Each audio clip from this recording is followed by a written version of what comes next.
Sonia, Cotton, Bubby here, and I'm really excited that my kids are finally gonna see how to make tamales. Carly and Craig watched when I did it when they were growing up, but this is good to have this down. I want somebody to carry on this tradition. So the hojas, these are hojas, corn husks. They have to soak in water to get pliable enough to use. These I buy from San Antonio. It's a humongous box I have to buy, but they're the cleanest hojas I've ever found, and I can soak them for 10 minutes and they're ready to use. The ones you buy at any other Mexican grocery store or any store, you're gonna have to soak those overnight because they're so dirty and they're so stiff. The first thing I do while I'm filling up my sink with hot water is that I'm gonna come over here and separate the amount of hojas that I'm going to use, because they do have little dried stuff that gets up in there. Then these things go into the water and I'll weight them down with some of the rags that I'm going to use. The only reason I cover these, I'm going to have to use these in my steamer so that the tamales don't touch the sides of the steamer, because otherwise they'll burn. And you can eat those, but you wouldn't want to give them as gifts, or they're not real pretty. I have to keep these wet anyway, and they hold down these hojas while we're working.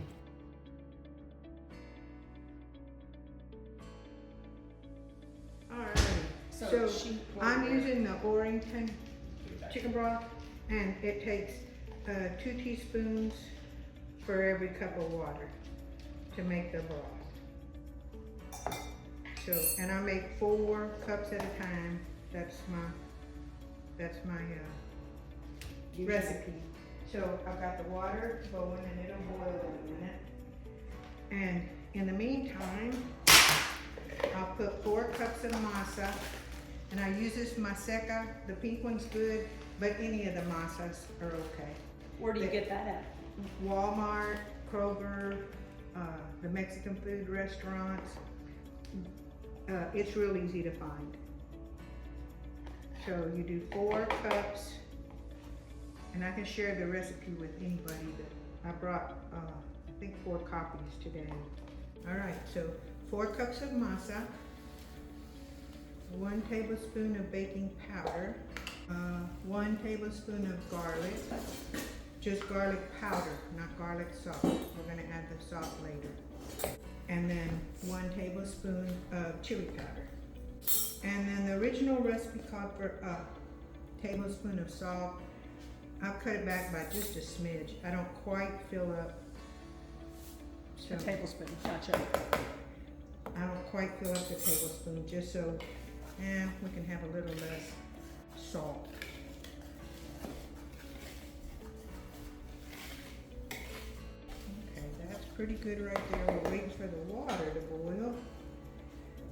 And I'm gonna get a cup of vegetable oil. Now my grandmother used lard, but when I started this recipe, I converted it to vegetable oil instead of lard. So you could use lard and make them more authentic, but okay.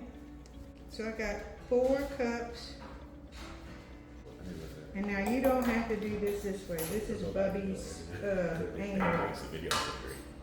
I put the oil, and then I put the stock in here to get every bit of that oil. Here comes our first batch of dough. You want it to rest about 10 minutes maybe. Can you see the consistency? It's kind of wet.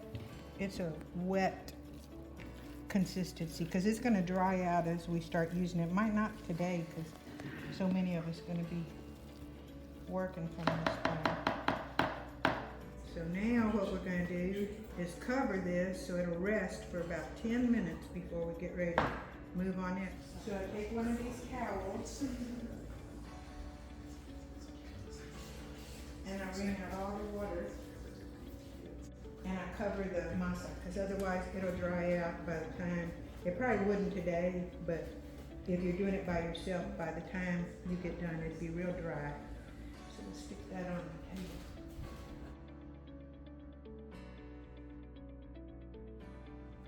And y'all can go ahead and do this at the same time that I'm doing this. Get your hoja and kind of, you don't want it sopping wet. So, so what I do sometimes is just pick up one layer and do that. So then I get about that much masa, and I stick this on here, and I'm trying to do a little square. You tell me what the size this is, I don't know. And it don't matter if you like more masa, you want them thicker, if you like less masa, and leave a little space here because, see guys, because this is gonna swell. What am I trying to say? This is gonna Expand? Yeah, this is gonna expand. Then you wanna get, that's what we're gonna use our other spoon for, is to get our meat. Okay guys, now, you see how I put the meat, and you can put it as thick as you want or thin as you want, and leave yourself Justin, scoot yours in a little bit. You want a good You got the worst student next to you. Yeah, that's good. No, they're seeing what I'm telling, but that way, when you do the roll, put your meat, and whatever, mine might be a little thick, throw some back in, if it gets too thick. And you don't want it sticking out all the way to the end, because as it, what was the word? Expands, it's gonna push the innards out. Right. So if you don't give yourself a little space at both ends, that's great. And now we're gonna take this and go all the way across till each of those sides meet. And then roll her up, and then bring to the seam. Bring your end to the seam. Wow. And there's our first tamales. Woohoo.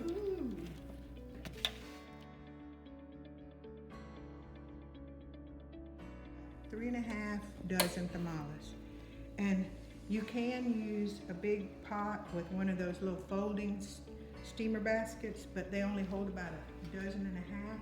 So Nolan, show the inside of this. This is, and I've been using this for 20 years now.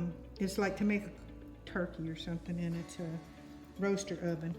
And I bought these little condiments, these little, what is that? Yeah, like a little condiment dish. Yeah, I was trying to think of the Stainless metal. Yeah, stainless steel. They're cheap. You can get them at Walmart. I got about 8. And then this is just a cookie sheet, cookie wrap that fit right down into it.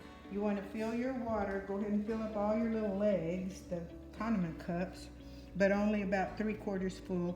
And then you want about 1 inch of water, because you don't want the tamales to sit on water. So we'll get that turned on when we get a batch of tamales made. So now I wet these towels. That's why there's little brown spots, because that's burn spots.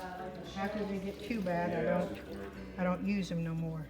But this is just a buffer for my tamales to sit against. I saw a man on YouTube doing this. Oh my God, okay. So I usually only go this far, because by the time you get here, they stand up on their own just fine. So now we're just gonna start stacking these in here. See how this side why I don't need And then baking powder.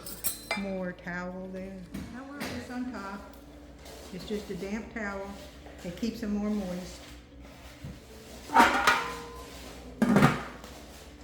And then I put this power on, put it to 400, and set the timer for about 60 minutes. 60 minutes they'll be ready. I'm putting these out of they've only been a couple of minutes, I guess. And I'm gonna set them out to cool, and I can't double stack once they're cooked like this, because that'll flatten them. while they're cooling. And they'll sit out here maybe, I don't know, 5 minutes, 5 to 10 minutes, then they're ready to eat. Now, I cool them down almost completely before I start packaging them for the freezer. And I do 6 in a package. And they'll freeze for up to 6 months.